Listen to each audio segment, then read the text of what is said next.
et bienvenue sur Optrad Archery, c'est Robin Gardeur. Et aujourd'hui, je voulais vous donner un petit tips sur la target panic justement. Donc, comme je dis souvent, il faut arrêter de parler de la target panic, mais c'est quand même un très bon sujet de vidéo. Du coup, on va un petit peu en discuter sur ce petit temps que je prends avec vous.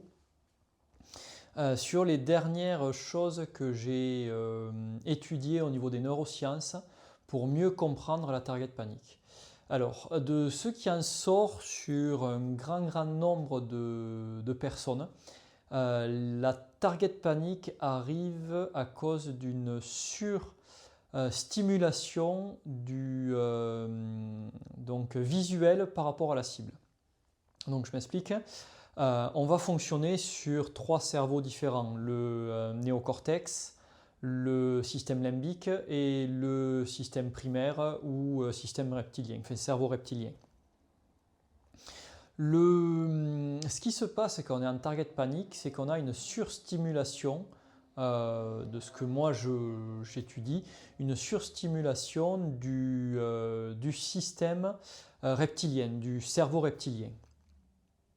Le fait d'avoir cette surstimulation, nous passons en mode automatique parce que quand on est surstimulé au niveau du cerveau reptilien, on ne peut pas avoir la maîtrise sur le néocortex. Donc le néocortex, lui, il va gérer tout ce qui est autour du tir. Ça veut dire le point d'appui dans le grip, c'est le fait d'y penser, en fait, ce n'est pas quelque chose qui est automatique. Donc on utilise le néocortex. Le contact au visage, si on y pense, on est toujours sur le néocortex. Activer le dos, si on y pense, on est toujours sur le néocortex.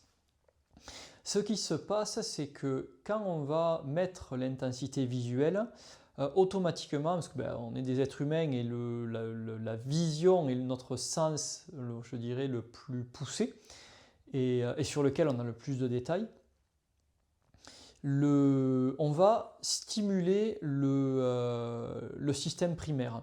Pourquoi? C'est qu'à la base, notre vision, elle nous permettait de voir arriver un danger ou de traquer un animal, et donc on passait sur des modes automatiques de fuite, de combat, de poursuite, des choses qui sont innées chez nous. Malheureusement, on vit heureusement plutôt, on vit au XXIe siècle et on n'a plus besoin de fuir le loup qui nous attaque ou l'ours ou de chasser une gazelle pour manger. Même si je suis chasseur et que au contraire, j'apprends beaucoup sur les réactions primaires en allant à la chasse. Et ça, j'en parlerai dans une prochaine vidéo. Cette surstimulation visuelle que l'on va avoir au moment du tir, en fait, va activer donc, le système primaire qui, une fois que lui est activé, il n'y a pas de retour en arrière, ou le retour en arrière est très difficile pour revenir sur le néocortex et le système, on va dire, de maîtrise de l'action, de maîtrise consciente. Tout est là dans le jeu de l'archerie entre suffisamment de maîtrise, de lâcher prise sur la technique et en même temps d'être concentré sur sa technique pour ne pas passer en mode automatique. À partir du moment où on passe en mode automatique, c'est la fin des haricots et c'est très souvent là où la peur de la cible, la target panic peut arriver. Alors, ce n'est pas un remède miracle parce que ça demande du travail, ça demande aussi de réfléchir de façon différente.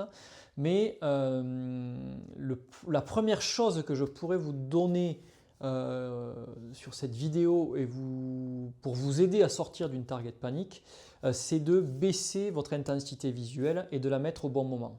En fait, l'intensité visuelle et l'activation du cerveau primaire, elle doit vraiment être là au bon moment pour la bonne action. Si elle n'est pas au bon moment pour la bonne action, en fait, ce cerveau primaire va dérégler tout ce qu'il y a autour. Ça va dérégler le système limbique, ça va dérégler le néocortex. Vous n'allez plus pouvoir vous concentrer sur le néocortex, sur ce que vous êtes en train de faire dans ce temps présent, et être dans l'émotionnel parce que le système limbique, c'est l'émotionnel. Donc être dans l'émotionnel et dans l'anticipation du résultat, donc dans l'instinct, et l'instinct, il ne va pas forcément être bon. Attention, quand je parle instinct, je mets des guillemets, je ne parle pas de tir instinctif. Même si vous savez que j'aime parler de tir intuitif, justement, parce que le tir intuitif va descendre l'intensité visuelle, alors que le tir instinctif pur va augmenter l'intensité visuelle.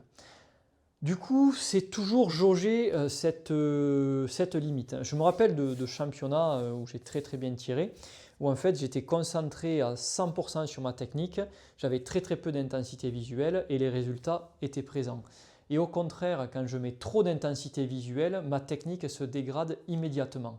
Pourquoi? C'est que je ne peux pas être en même temps en mode conscient et en mode inconscient. Vraiment, le mode inconscient dans le tir, il est juste là pour une flèche toutes les 50, rattraper, mettre un petit coup pour remonter en cible. Ou voilà, ces flèches où des fois on se dit putain, j'ai visé à côté, j'ai mis un coup de bras, je suis allé dedans. Bon, si c'est toutes les 100 flèches, ça va. Si c'est une flèche sur une flèche qui est tirée comme ça, vous allez droit vers de gros problèmes.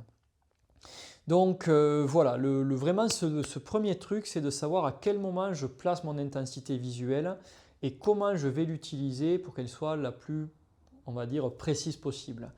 Moi personnellement, je la mets quasiment en dernier dans ma liste de choses à faire durant mon tir pour qu'elle ne m'impacte le moins possible ma structure de tir. Voilà. Alors je ferme pas les yeux avant d'armer l'arc, hein. Je regarde quand même en direction de la cible, mais je regarde un environnement, je ne vais pas forcément focaliser un point. Le fait de focaliser un point, je le mets beaucoup plus tard dans ma séquence de tir.